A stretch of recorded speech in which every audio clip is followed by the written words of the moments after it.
Fue la noche del viernes 13 de noviembre de 1992 cuando Miriam, Toñi y Desiree, 3 adolescentes del municipio valenciano de Alcácer, España, desaparecieron.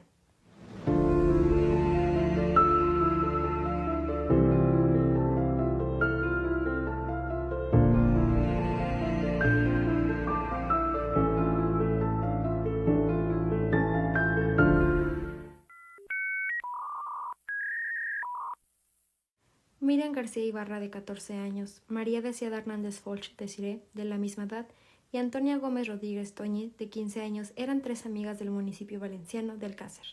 A las 8 de la tarde del viernes 13 de noviembre de 1992, salieron de la casa de su amiga Esther, a quien acababan de visitar.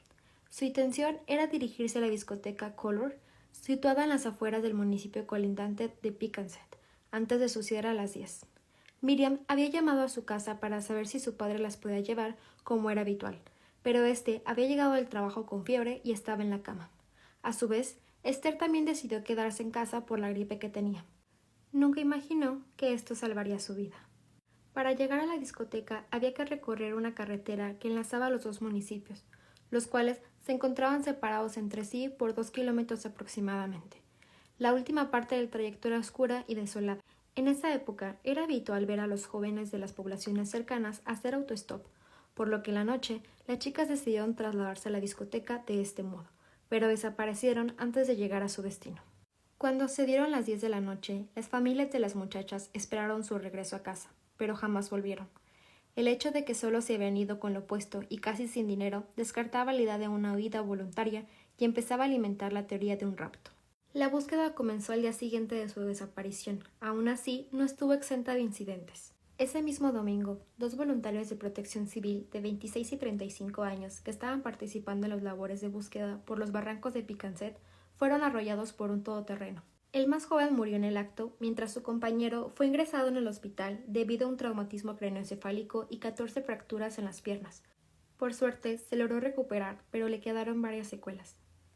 La ausencia de pistas era desalentadora, a pesar de que los investigadores recibieron numerosos testimonios de personas que creyeron ver a las niñas en diferentes puntos de España ese fin de semana. Los testimonios más verosímiles fueron aquellos que describían el posible recorrido de las chicas desde Alcácer hasta la dirección de la discoteca Color. Así, una pareja de jóvenes declaró haber acercado con su coche a las 3 chicas desde la salida de Alcácer, donde hacían autostop, hasta la gasolinera situada en la entrada de Picancet.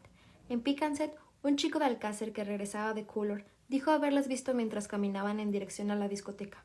Por último, una señora de Picancet manifestó haber visto desde el balcón de su casa cómo las 3 niñas hacían autostop debajo de su casa. La mujer aseguraba que un pequeño coche blanco, ocupado por 4 personas, paró a la derecha de la calzada y vio cómo las 3 chicas se subieron en él. Las fuerzas de seguridad centraron sus primeras investigaciones en amigos de las menores, clientes habituales de la discoteca y sus dueños, llegando a la conclusión de que las adolescentes no habían llegado al local en ningún caso. También se indagó entre los reclusos de la prisión de Picancet puestos en libertad durante aquellos días y se investigaron a los delincuentes sexuales de la zona. Durante 2 semanas fueron tras la pista de un hombre que satisfacía sus deseos sexuales en un descampado con muñecas grandes que compraba de una tienda. El Ayuntamiento de Alcácer editó miles de carteles con datos de las chicas y los medios de comunicación se volcaron en la búsqueda. Por otra parte, el ministro del Interior, José Luis Corzuera, se interesó personalmente en el caso y se entrevistó con los padres de las jóvenes. Su ministerio formó un equipo especial conjunto de la Guardia Civil y la Policía Nacional para colaborar en la búsqueda. El presidente del gobierno, Felipe González, recibió Nochebuena a las 3 familias y les transmitió su profunda preocupación como padre. La búsqueda se amplió fuera de España y se puso al corriente a los servicios de la Interpol. Las familias de las desaparecidas distribuyeron carteles en varios idiomas por algunos países de África debido a una pista que llevaba a Marruecos, a donde podrían haberlas llevado como esclavas sexuales. El miércoles 27 de enero de 1993, por la mañana, un apicultor de 69 años y su consuegro subieron al monte a revisar unas colmenas de su propiedad. El lugar, conocido como Barranco de la Romana, es un paraje montaño en el término municipal de Tous, a unos 12 kilómetros al norte del pantano de Tous y unos 50 al suroeste de la ciudad de Valencia. A las 10 de la mañana, en las proximidades de las colmenas, los apicultores descubrieron un brazo humano medio desenterrado que llevaba un reloj de gran tamaño en la muñeca. Un equipo de la Guardia Civil se trasladó al lugar de los hechos. El juez Alcira, encargado del levantamiento de los cadáveres, José Miguel Bort, tardó varias horas en llegar al lugar, pues estaba levantando un cadáver en otro municipio. En un primer momento, el tamaño del reloj en el brazo del cadáver hizo pensar al equipo que iban a desenterrar a un hombre. Sin embargo, al excavar, se descubrieron otros 2 cuerpos, los 3 de mujeres en avanzado estado de descomposición. Los cadáveres se hallaban envueltos en una alfombra grande y nueva, en el interior de una fosa de grandes dimensiones que había sido excavada al propósito. Los cuerpos estaban maniatados y apilados uno encima del otro, sin tocarse entre sí. 2 de ellos presentaban la cabeza separada del resto del cuerpo. A pesar del deterioro de los cadáveres y sus prendas de vestir, que a este punto los colores y los tejidos eran muy difíciles de identificar, los expertos apuntaron que podía tratarse de las 3 jóvenes. A los alrededores de la fosa se hallaron objetos de diversa índole, como un cartucho sin percutir y un videojuego. Sin embargo, la pista más relevante fueron unos trozos de papel que se encontraron junto a unos matorrales. Tras su reconstrucción, resultó ser el volante de un hospital de la Fe de Valencia a nombre de un tal Enrique Angles Martins, que había sido atendido por sífilis unos meses atrás. Este volante fue clave para la identificación de los primeros sospechosos. Una vez desenterrados, los cadáveres fueron trasladados al cercano municipio de Joinville. Sin haber realizado las autopsias, no existía la certeza de que los cuerpos hallados fueran los de las adolescentes desaparecidas. Sin embargo, todos los indicios apuntaban a que se trataba de ellas. Los familiares se reunieron en el ayuntamiento de Alcácer cuando, a última hora de la tarde, se les comunicó la noticia. A las 11 de la noche acudió el presidente de la Generalidad Valenciana, John Lerma, para estar en contacto con las familias.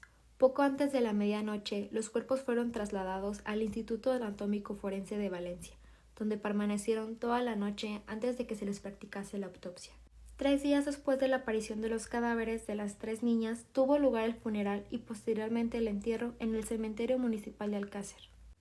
Unas 30.000 personas llenaron las calles del pequeño pueblo valenciano para acompañar a las familias hasta el cementerio, que se encuentra a unos 700 metros del núcleo urbano. La tarde del 27 de enero de 1993, tras el levantamiento de los cadáveres y siguiendo la pista del volante médico encontrado en la fosa, la Guardia Civil se presentó en el domicilio de Enrique Angles, en Catarroja. Enrique era el hermano de Antonio, un conocido delincuente de la zona ya fichado por la policía. En el domicilio se encontraban Enrique Angles, su hermana Kelly, el novio de esta y la madre de los Angles, Neusa Martins.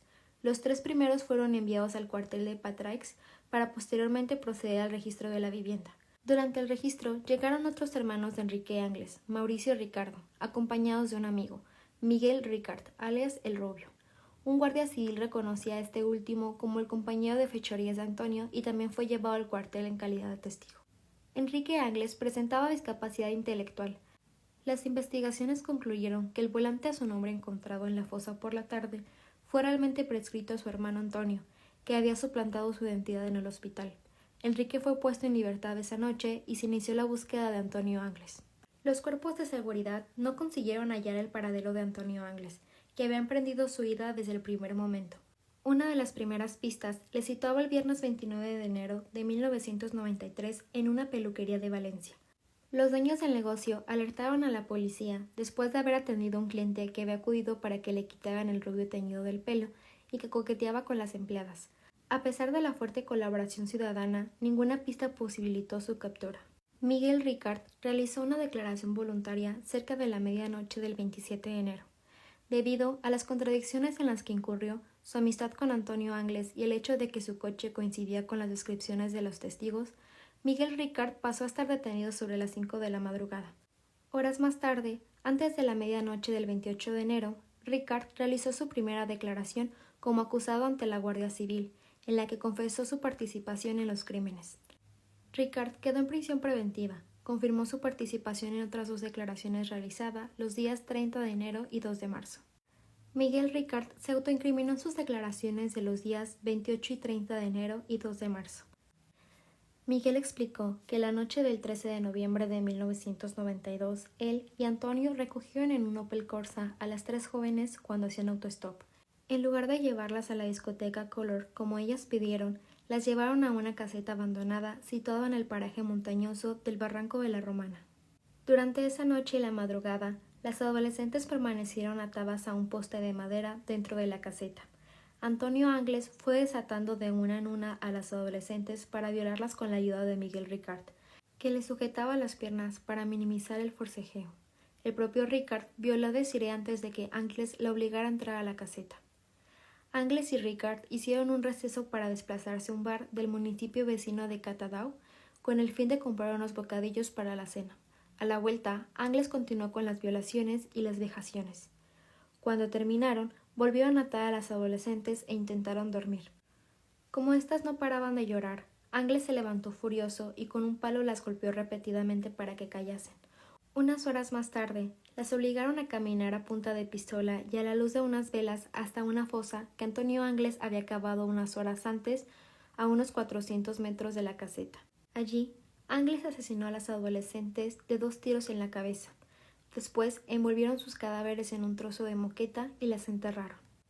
El 29 de marzo, 2 meses después de su detención, Miguel Ricard realizó una cuarta declaración ante el juez, José Miguel Bort, en la que dio un giro radical a su relato.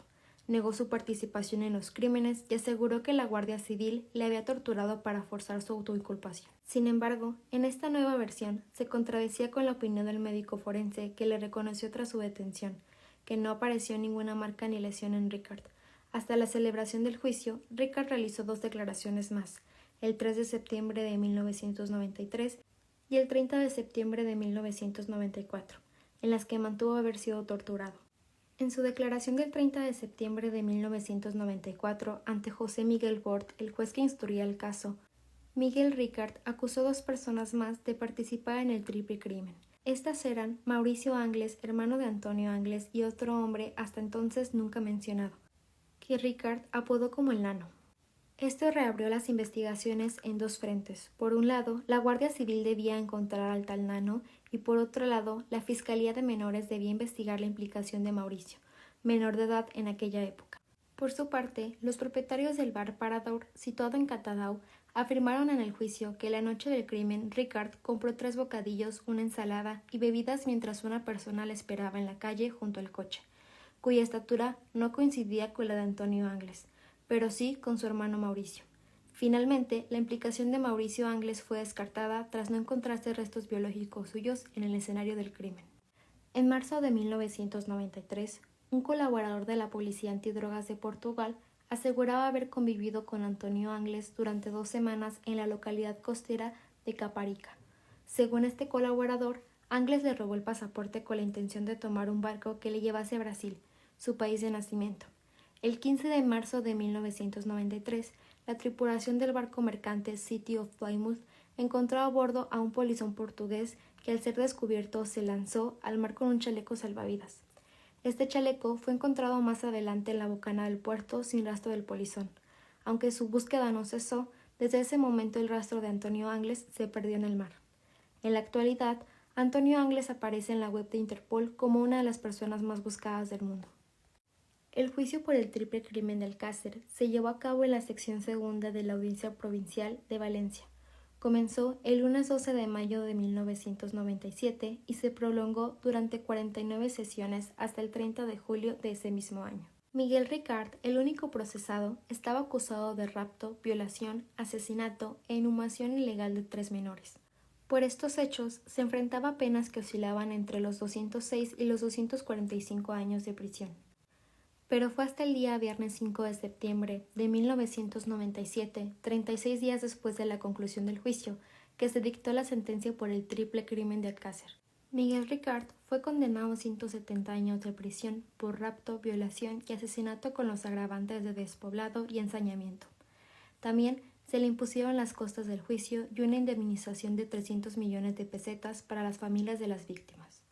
Finalmente, el 29 de noviembre de 2013, Miguel Ricard sale de prisión después de cumplir 21 años de condena, y en enero de 2023 declaró en una entrevista ser inocente de todos los cargos de los que fue acusado. Muchas gracias por ver el video. No olvides darle like y compartir, me ayudarías mucho a crecer. Sígueme en mis redes sociales, y si quieres ver las imágenes sin censura, en mi Insta te dejaré un link con todas las carpetas de este y otros casos. Te mando un beso, chao.